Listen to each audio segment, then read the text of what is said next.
قبل بداية رحلتي في التدريب والتطوير كنت شغال في المجال الطبي، وكنت شغال في السيلز وفي الدعاية.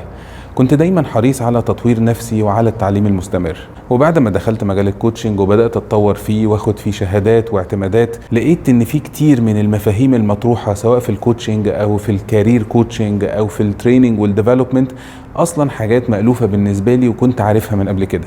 واكتشفت ان اصلا الحاجات دي كنت بحاول اطبقها في حياتي من قبل حتى ما اتعلمها وادرسها. والسبب ان انا كنت عارف الحاجات دي هي في تعاليم ديننا، وفي حاجات كتيرة موجودة من قصص الصحابة وقصص الرسول صلى الله عليه وسلم، من السيرة وحاجات من القرآن. فلقيت ان كتير من العلوم اللي احنا بندرسها وبنحاول نطبقها، في كتير منها احنا ممكن نستمدها ونتعلمها من ديننا ومن سيرة النبي صلى الله عليه وسلم.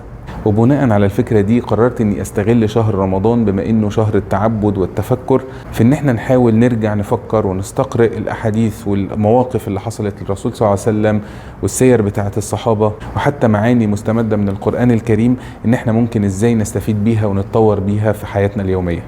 هنتقابل في حلقتين مميزين كل اسبوع. معايا انا عمرو نور الدين.